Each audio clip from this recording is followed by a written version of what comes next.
এত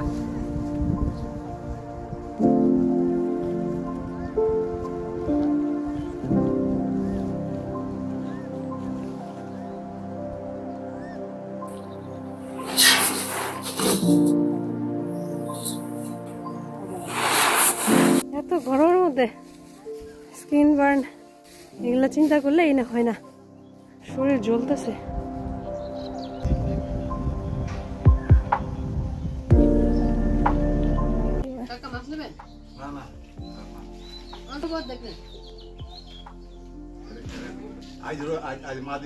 মেয়ে মাছ না আন্টি, আন্টি এটা মেয়ে মাছ না? মাদার ডে রবিবার না কালকে গেল, আজকে রবিবার। আচ্ছা মা দিব তার বড় বলে সব মা এখন আম ভর্তা খাওয়া।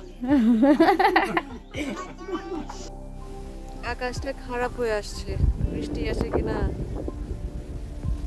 তাহলে কি হবো, সবার ধান টান শুকাইতে দিছে।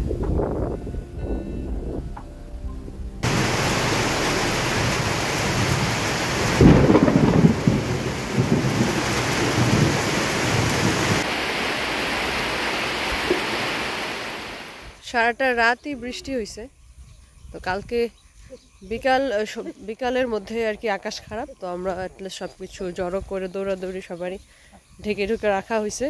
ধান সিদ্ধ করার কথা ছিল আমাদেরটা, এটা করা হয় নাই।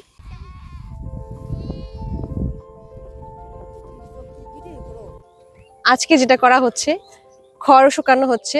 তো এখানে সবাই খড়কে বলে বন, আর আমার হাতে যে এই একটা লাঠির মতো আর কি, এটাকে বলে দাইরা, আর আমাদের এলাকায় মানে শ্রীবর্দিতে বলে কাইরেল। তো দাইরা দিয়ে এখন হচ্ছে খড়গুলো এক জায়গায় জমা করব। এখন প্রায় বিকালবেলা, সো ধান সিদ্ধ শুরু করতেছে আর কি। ধান সিদ্ধ হবে, ধান মানে যে খড় মানে বন, ওগুলোই শুকিয়ে ওগুলো দিয়েই ধান সিদ্ধ করে, এক্সট্রা করে আর খড়ি লাগে না। আসলে ফার্মিং যে বিষয়টা, ফার্মিং আমার অনেক পছন্দের একটা জিনিস। তো একেতে প্রকৃতির সাথেও থাকা হয়, প্লাস হচ্ছে এখানে ইনকামও হয়। এই ব্যবসাটা আমার অনেক পছন্দের। আমার টার্গেট আছে ভবিষ্যতে ফার্মিং এর দিকে আগানোর। ওকে, নাও রেডি।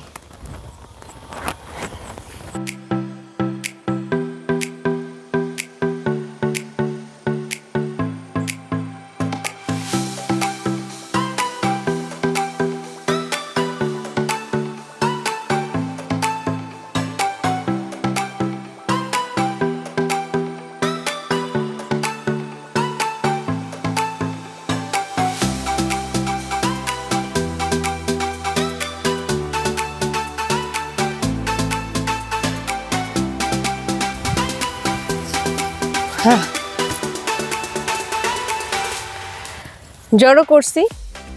আসলে বিষয়টা হচ্ছে 5 স্টার হোটেলে বসে ফরেনারদের সাথে বসে খাবার খাওয়াও শেখা জানা উচিত, আবার একদম মাটিতে বসে পান্তা ভাত খাওয়াও জানাটা উচিত।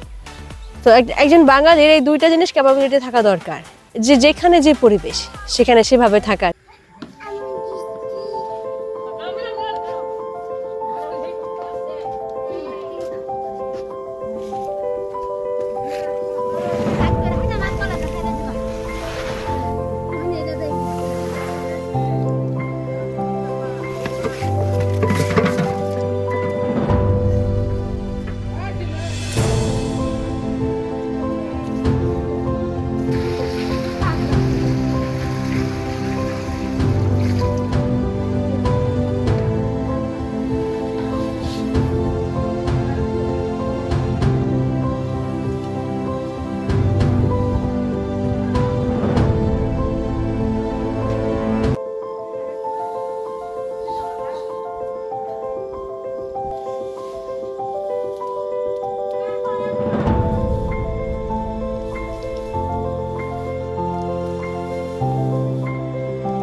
ধান বাতাসের মধ্যে সিদ্ধ করা, প্রচুর ধোঁয়া লাগে। নদী দেখতে যাচ্ছি বাচ্চা পার্টির সাথে, যেটা একটা সময় আমাদের বাসার কাছে ছিল, একদম বাসার উঠানে, আর এখন হচ্ছে সেটার মোড় ঘুরিয়ে দূরে চলে গেছে। ক্যামেরাটা জাস্ট ঘুরায় দেখাচ্ছি।